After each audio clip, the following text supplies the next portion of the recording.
बिस्मिल्लाहिर्रहमानिर्रहीम अस्सलाम वालेकुम। आई एम ख्वाजा मोहसिन इनाम। स्टूडेंट्स, लास्ट लेक्चर में हमने point to line distance find out करना सीखा। इस लेक्चर में हम उसी कंसेप्ट की बेस पर कुछ मजीद सीखेंगे। आइए शुरू करते हैं। Students, this is problem number 23 ऑफ exercise 4.3। Statement is find the distance between the given parallel lines, sketch the lines, also find an equation of the parallel line lying midway between them। Students, according to statement हमें हर part में parallel lines given हैं। ये दो equations parallel lines की equations हैं, इसी तरह ये दो इक्वेशंस भी पैरेलल लाइंस की इक्वेशंस हैं और ये दो इक्वेशंस भी पैरेलल लाइंस की इक्वेशंस हैं। अगर हमें चेक करना हो कि क्या ये वाकई पैरेलल लाइंस हैं या नहीं, तो हम क्या करेंगे? द आंसर इज हम इक्वेशंस की बेस पर स्लोप्स मालूम कर सकते हैं। जनरल इक्वेशन को देखकर स्लोप कैसे मालूम की जाती है? शाबाश। सबसे पहले तो आप देख लें कि क्या इक्वेशन जनरल फॉर्म में है, यानी x वाली टर्म y वाली टर्म कांस्टेंट इक्वल टू 0, क्या इस शक्ल में है? या कम से कम अगर आपने स्लोप मालूम करनी है तो x और y वाली टर्म्स लाजमी इक्वल के एक साइड पर हों स्लोप मालूम करने के लिए। अब स्टूडेंट्स, अगर मैंने इस इक्वेशन से स्लोप मालूम करनी है लाइन की, तो हमारा कंसेप्ट क्या है? शाबाश, रिकॉल करें। Minus coefficient of x divided by coefficient of y, that is -4। तो यहां पर स्लोप बन रही है 3/4। और यहां पर अगर आप चेक करें, minus coefficient of x divided by coefficient of y, minus minus cancel, ये भी 3/4। इसी तरह अगर आप इस पेयर को चेक करेंगे या इस पेयर को चेक करेंगे तो स्लोप्स इक्वल आएंगी, यानी वाकई ये पैरेलल लाइंस हैं। अब जरा स्टेटमेंट की तरफ आते हैं कि हमें करना क्या है। स्टूडेंट, सबसे पहले तो हमें कहा गया है कि इन पैरेलल लाइंस के दरमियान डिस्टेंस मालूम कर दो। फिर हमें कहा गया है कि इन पैरेलल लाइंस को स्केच कर दो। फिर हमें कहा गया है कि इन पैरेलल लाइंस के दरमियान में मौजूद थर्ड पैरेलल लाइन की इक्वेशन मालूम कर दो, यानी इन पैरेलल लाइंस के एग्जैक्टली दरमियान में जो तीसरी पैरेलल लाइन बनाई जा सकती है उस लाइन की इक्वेशन मालूम कर दो। स्टूडेंट्स, ये सॉल्यूशन करने के लिए सबसे बेस्ट स्ट्रेटजी ये है कि आप पहले उन दो पैरेलल लाइंस को स्केच कर लें, क्योंकि स्केचिंग देखने के बाद बाकी दो काम करने, इनफैक्ट उन ऑपरेशंस को समझना कि हम वो कैसे कर सकते हैं, ये बहुत आसान होगा। सो सबसे पहले हम करेंगे sketching of lines.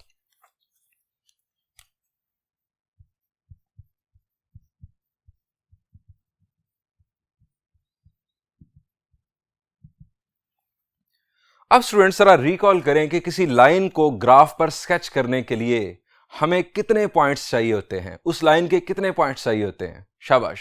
Straight line है, उसे ड्रॉ करना है, हमें कितने पॉइंट्स चाहिए होंगे? स्टूडेंट्स, हमें ज्यादा से ज्यादा 2 पॉइंट्स चाहिए होते हैं। अब वो 2 पॉइंट्स आप कैसे मालूम कर सकते हैं? आप x को कोई वैल्यू दें, उसके बदले में आपको मिल जाएगी y की वैल्यू, ये आपके पास एक पॉइंट आ जाएगा।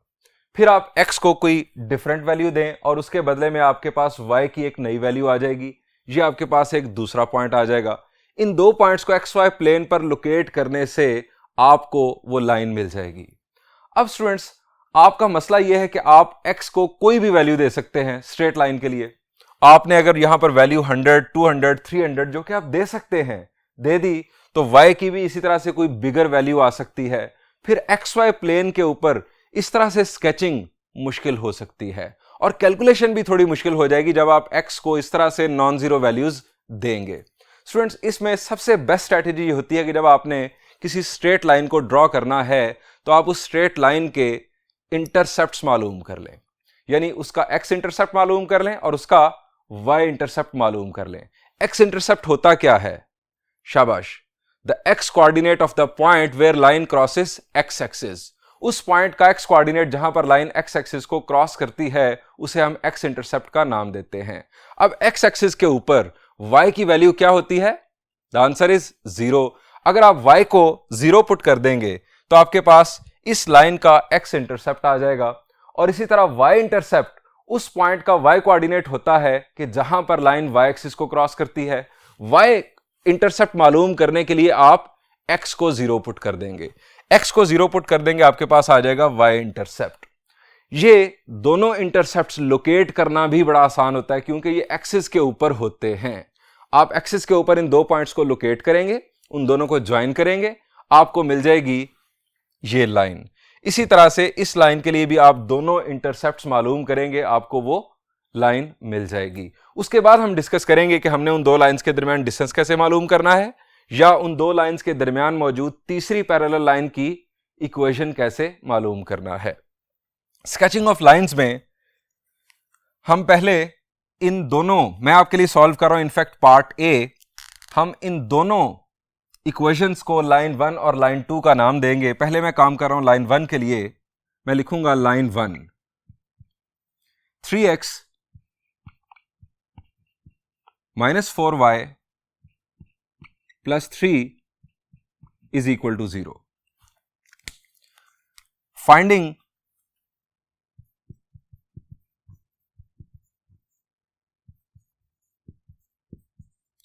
Points of line. अब लाइन के पॉइंट मालूम करने के लिए स्टूडेंट्स आसान रास्ता यह है कि आप एक छोटा सा टेबल बना लें, और वो टेबल कुछ इस तरह का होगा।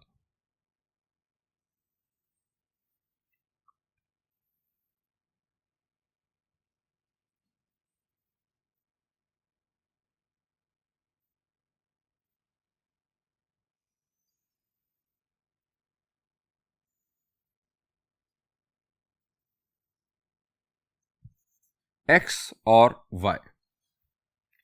अब स्टूडेंट्स आप y को पहले 0 पुट करेंगे, x को भी 0 पुट कर सकते हैं, कोई मसला नहीं।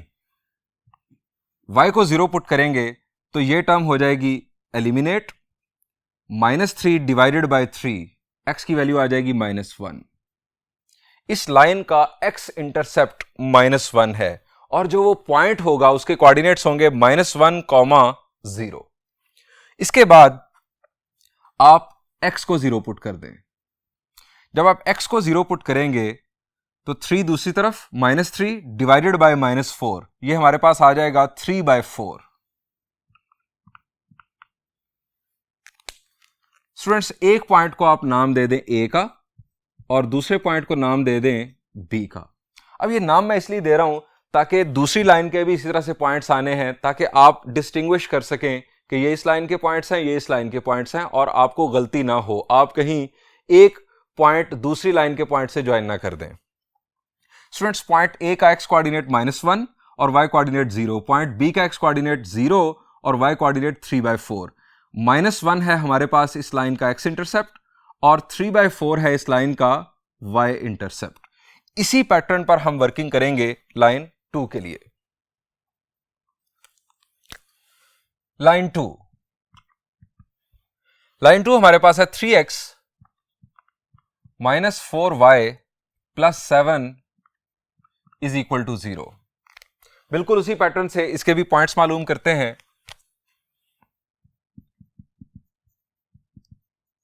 फाइंडिंग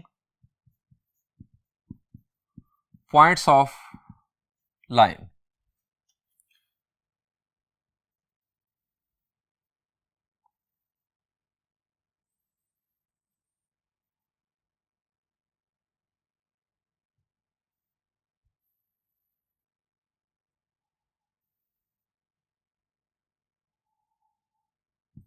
एक्स वाई, पहले आप y को 0 पुट कर लें, y को 0 पुट करेंगे ये टर्म एलिमिनेट हो जाएगी, -7 divided by 3, it will B -7/3।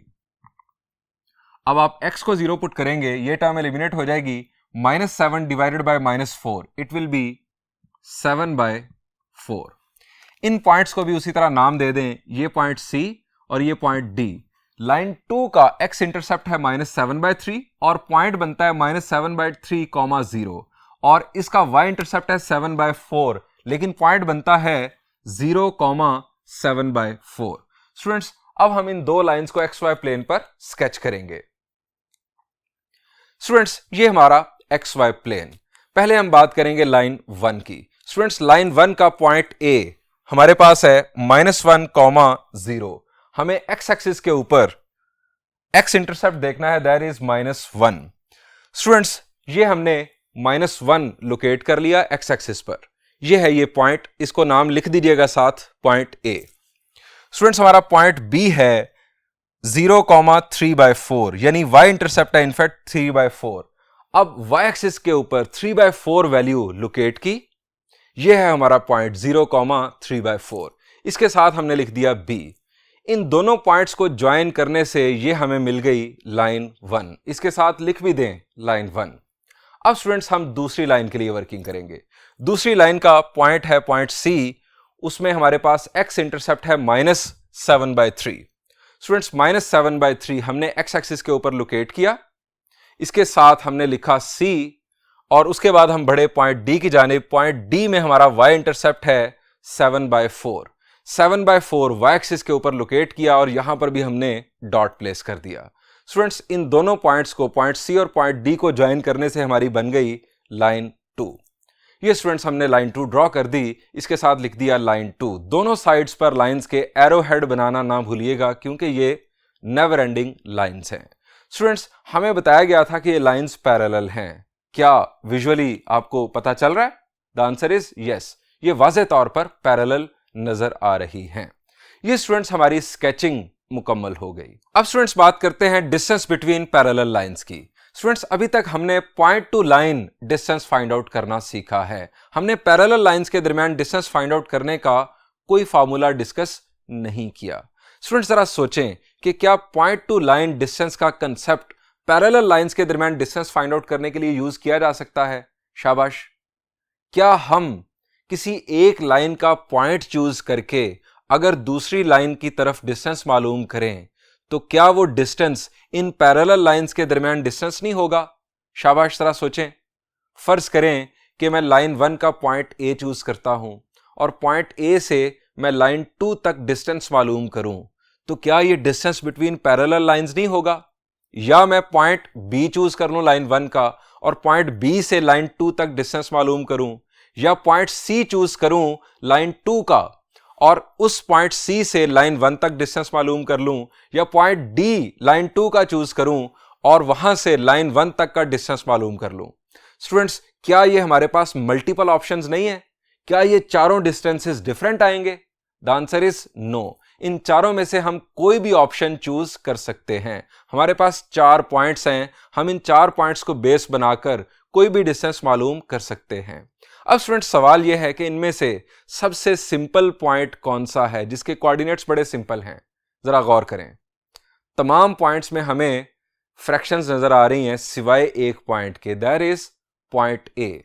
Students अगर हम पॉइंट ए चूज कर लें जो कि है लाइन 1 का, तो पॉइंट ए से अगर हम लाइन 2 तक डिस्टेंस मालूम करेंगे तो ये डिस्टेंस बिटवीन पैरेलल लाइंस होगा। स्टूडेंट्स हम पॉइंट ए को यूज करते हैं और उसके साथ इस्तेमाल करते हैं लाइन 2 की इक्वेशन को, और पॉइंट टू लाइन डिस्टेंस का कंसेप्ट यूज करते हुए ये डिस्टेंस मालूम करते हैं।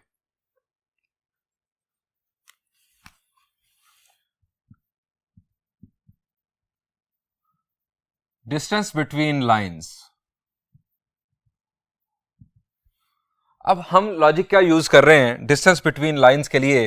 Distance between point A and line 2।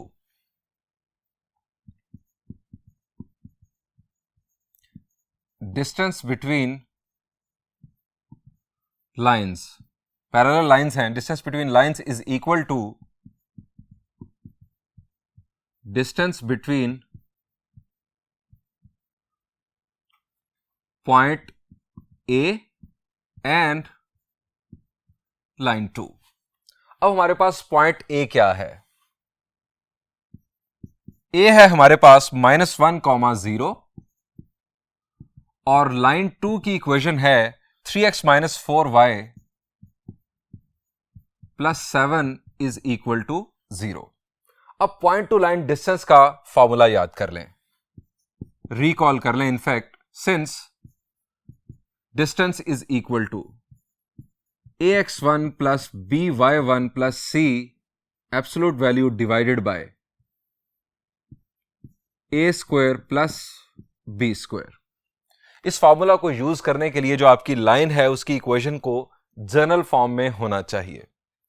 x की जगह पर पॉइंट का x कोऑर्डिनेट और y की जगह पर आ जाएगा पॉइंट का y कोऑर्डिनेट। ये हमारे पास a जो है वो x का कोएफिशिएंट और b जो है वो है y का कोएफिशिएंट। पुटिंग वैल्यूज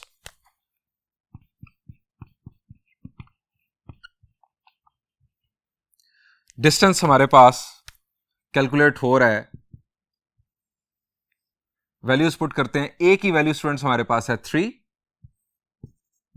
x1 की वैल्यू -1, -4, y की वैल्यू है 0 +7, square root of a square यानी 3 का स्क्वायर प्लस b स्क्वायर यानी -4 का स्क्वायर। अब स्टूडेंट्स कैलकुलेशन परफॉर्म करते हैं। ये तो टर्म हो गई एलिमिनेट, -3 + 7 विल बी 4, 4 का मॉड भी 4 और डिनोमिनेटर में 9 + 16 25, 25 का स्क्वायर रूट। अब 25 का स्क्वायर रूट आप जानते हैं it will be 5। So distance between parallel lines is equal to 4 by square root of 25। ये स्टूडेंट्स आ गया हमारे पास डिस्टेंस। अब तीसरी चीज थी equation of line lying Midway between them.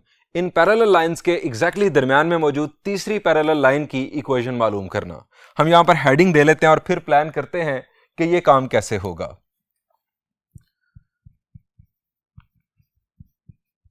Equation of line lying midway between, ये पैरेलल का symbol.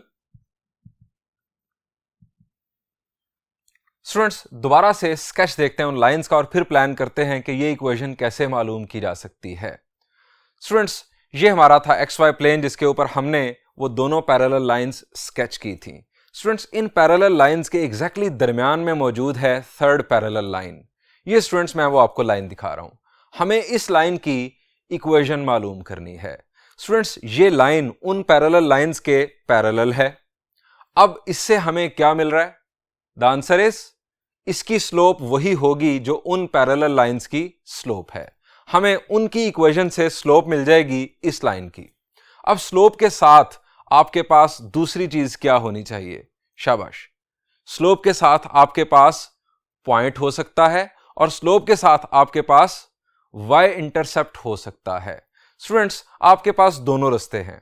आप जरा यहां पर गौर करें कि क्या आप स्लोप के साथ y इंटरसेप्ट मालूम कर सकते हैं इस लाइन का? शाबाश, जरा गौर करें। आपके पास उन दोनों लाइंस के y इंटरसेप्ट्स मौजूद हैं। इस लाइन का y इंटरसेप्ट उन दोनों लाइन के y इंटरसेप्ट्स का एवरेज नहीं होगा, मिड पॉइंट नहीं होगा। The answer is yes. हम इस लाइन का y इंटरसेप्ट मालूम कर सकते हैं उन लाइंस के y इंटरसेप्ट्स के मिड पॉइंट के तौर पर, और स्लोप की बात हमने पहले कर ली। अगर स्टूडेंट्स हम पॉइंट फाइंड आउट करने की बात करें तो आप पॉइंट A और पॉइंट A और पॉइंट C का अगर मिड पॉइंट मालूम कर लें तो वो पॉइंट इस लाइन का पॉइंट होगा, या आप पॉइंट B और पॉइंट D का मिड पॉइंट मालूम कर लें तो ये हमारी थर्ड लाइन का पॉइंट हो सकता है। सो हमारे पास दो रास्ते हैं, आप स्लोप के साथ y इंटरसेप्ट मालूम कर लें या स्लोप के साथ कोई पॉइंट मालूम कर लें, A और C का मिड पॉइंट या B और D का मिड पॉइंट। तो स्टूडेंट्स मैं फाइंड आउट कर रहा हूं y intercept. Finding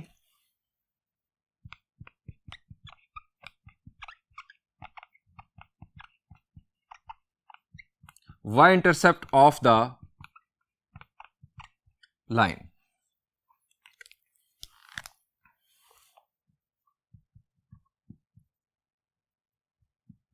Y intercept of line is equal to midpoint of y intercepts of line 1 and line 2। अब लाइन 1 का y इंटरसेप्ट हमारे पास था 3/4, लाइन 2 का y इंटरसेप्ट था 7/4, इन दोनों y इंटरसेप्ट्स का हमें मिड पॉइंट चाहिए, डिवाइडेड बाय 2। अब डिनोमिनेटर सेम है तो 7 + 3 10, 10/4। अब 10/4 4 मल्टीप्लाई हो जाएगा 2 के साथ, इट विल बी 10/8। इसको सिंप्लीफाई किया तो ये हमारे पास बन जाएगा 2 5s are 10, 2 4s are 8। 5/4 हमारा y इंटरसेप्ट है रिक्वायर्ड लाइन का। अब स्टूडेंट्स हमें इसकी स्लोप भी चाहिए। Slope of line is equal to slope of parallel lines. अब उन पैरेलल लाइंस की स्लोप आप मालूम कर सकते हैं नेगेटिव। कोएफिशिएंट ऑफ x आप किसी में देख लें, कोएफिशिएंट ऑफ x हमारे पास है 3 लाइन 2 में, और कोएफिशिएंट ऑफ y है -4। ये हमारे पास आ गया 3/4। ये हमारे पास आ गई स्लोप ऑफ लाइन, ये आ गया y इंटरसेप्ट ऑफ लाइन। अब हम फॉर्मूला यूज करते हैं by slope intercept form. Slope intercept form क्या है? y is equal to mx plus c। इसमें अब m और c की वैल्यू पुट करते हैं। y is equal to m की वैल्यू है 3/4, x प्लस c की वैल्यू है 5/4, y इंटरसेप्ट। अब स्टूडेंट्स इसे हमें जनरल फॉर्म में कन्वर्ट करना है। ये मैंने आपको हमेशा बताया कि जब भी आप किसी लाइन की इक्वेशन लिखें तो फाइनल आंसर जनरल फॉर्म में दें। अब जनरल फॉर्म में कन्वर्ट करने के लिए पहले तो आप डिनोमिनेटर को रिमूव कर लें। वैसे जरूरी नहीं है जनरल फॉर्म के लिए डिनोमिनेटर को रिमूव करना, ये हमारी सिंप्लीफिकेशन का स्टेप है। जनरल फॉर्म के लिए जरूरी यह है कि आप तमाम टर्म्स को इक्वल के एक तरफ ले आए। सो मैं पहले 4 से मल्टीप्लाई कर रहा हूं, ये बन जाएगा 4y is equal to 3x plus 5। अब तमाम टर्म्स को इक्वल के एक तरफ शिफ्ट कर दें। 3x minus 4y plus 5 is equal to 0 is equation of line lying midway between them। उन पैरेलल लाइंस के एग्जैक्टली दरम्यान में मौजूद लाइन की ये हमारे पास आ चुकी इक्वेशन। स्टूडेंट्स ये तो हमने इसे लॉन्ग क्वेश्चन के तौर पर परफॉर्म किया। स्टूडेंट्स अब मैं आपको बताऊंगा शॉर्टकट कि अगर आपको दो पैरेलल लाइंस की इक्वेशंस गिवन हो तो आप उनके एग्जैक्टली दरम्यान में मौजूद थर्ड पैरेलल लाइन की इक्वेशन शॉर्टकट के तौर पर कैसे मालूम कर सकते हैं।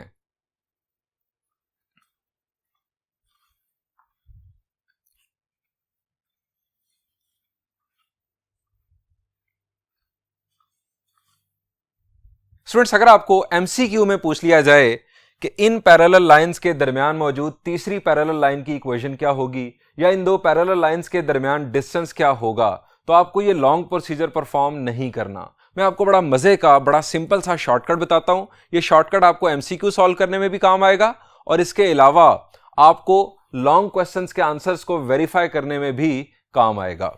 स्टूडेंट्स सबसे पहले तो आप देखें कि क्या दोनों इक्वेशंस जनरल फॉर्म में है, जैसा कि यहां पर X Y constant equal to 0, X Y constant equal to 0, दोनों इक्वेशंस को जनरल फॉर्म में होना चाहिए।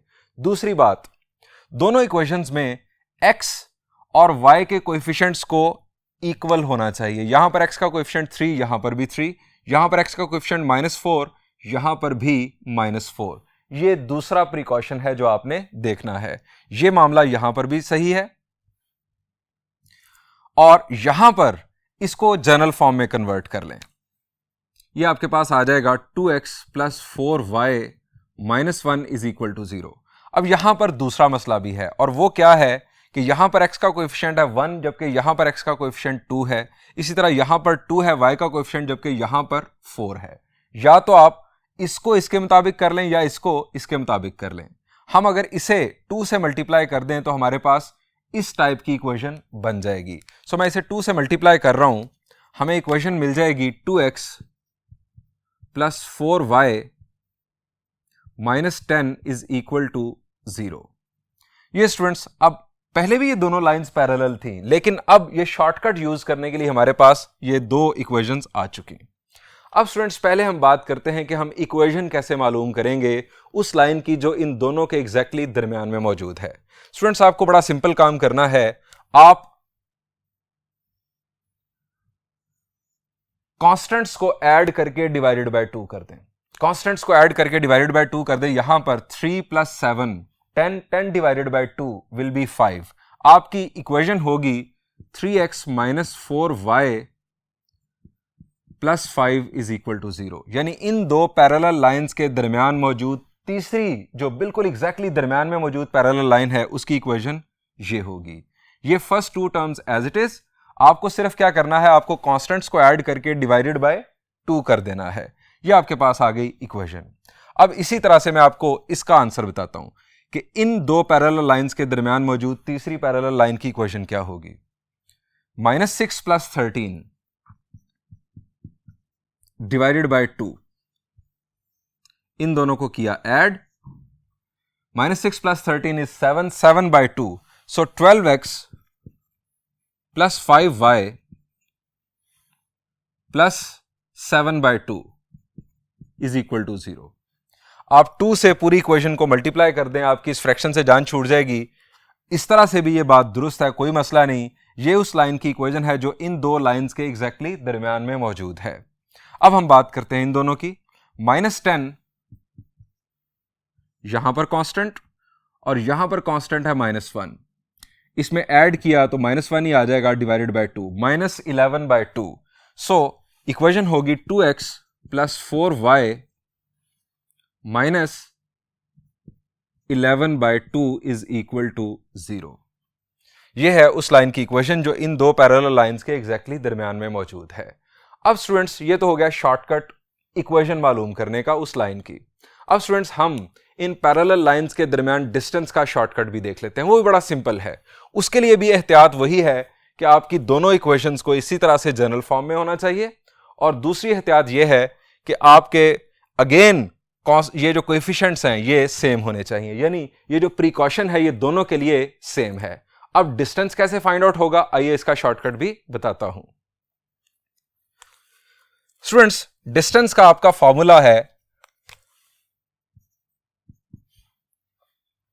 ax1 + by1 + c mod denominator में √a² + b²। ये आपका पॉइंट टू लाइन डिस्टेंस का फॉर्मूला है। स्टूडेंट्स इसी तरह का ये भी फॉर्मूला बनेगा, आपका डिनोमिनेटर तो वही आ जाएगा a² + b², डिनोमिनेटर तो वही आ गया। अब न्यूमरेटर में आपको क्या करना है स्टूडेंट्स, न्यूमरेटर में आपको मॉड लेना है c1 डिफरेंस c2 का। अब c1 कौन है c2 कौन है कोई फर्क नहीं पड़ता, आपको सिंपली डिफरेंस लेना है दोनों कांस्टेंट्स का। यानी मैं आपको यहां पर अप्लाई करके दिखाता हूं, आपको इन दो लाइंस के दरमियान डिस्टेंस मालूम करना है। तो आप लिखेंगे c1 - c2। अब यहां पर आप 3 - 7 लिख लें या 7 - 3 लिख लें, एक ही बात है। 3 - 7 का mode divided by √a² + b²। अब a और b आप यहां से लें या यहां से लें, एक ही बात है। 3² + -4 का स्क्वायर। अब 3 - 7 is -4, -4 का मोड आपके पास आ जाएगा 4। यहां पर 9 + 16 25, 25 का स्क्वायर रूट 5। इन दो पैरेलल लाइंस के दरमियान डिस्टेंस हमने यही मालूम किया था अपने लॉन्ग सॉल्यूशन में। अब दूसरी पैरेलल लाइंस पर आ जाएं।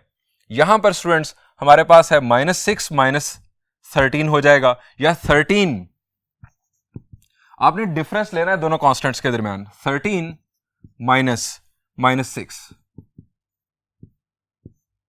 मॉड डिवाइडेड बाय 12 का स्क्वायर प्लस 5 का स्क्वायर। अब माइनस माइनस हो गया प्लस 13 + 6 इनफैक्ट 19 ओवर 144 + 25। 144 + 25 is 169 का स्क्वायर रूट हो जाएगा 13। 19/13 इन दो पैरेलल लाइंस के दरमियान डिस्टेंस होगा।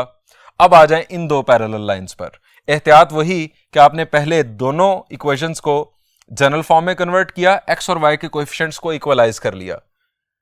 यहां पर हमारे पास एक कांस्टेंट है -10 और दूसरा कांस्टेंट है -1। -10 -1 दोनों कांस्टेंट्स का आपको डिफरेंस लेना है, मॉड ओवर 2 का स्क्वायर प्लस 4 का स्क्वायर। अब माइनस माइनस हो जाएगा प्लस, -10 + 1 विल बी -9, -9 का मॉड हो जाएगा 9। यहां पर 16 + 4 इज 20, स्क्वायर रूट ऑफ 20 जिसको आप फर्दर सिंप्लीफाई कर सकते हैं 2 स्क्वायर रूट ऑफ 5 के तौर पर। 4 5 are 20, 4 का स्क्वायर रूट आ गया हमारे पास 2। स्टूडेंट्स, ये थे शॉर्टकट जो कि आपको एमसीक्यूज में काम आएंगे या अपने लॉन्ग क्वेश्चंस के आंसर्स को वेरीफाई करने में काम आएंगे। Students, remaining 2 parts exactly same pattern पर जो मैंने लॉन्ग क्वेश्चंस के लिए आपके सामने परफॉर्म किया, आप खुद परफॉर्म कीजिएगा। यहां पर इस लेक्चर को एंड करते हैं। Thank you and Allah Hafiz.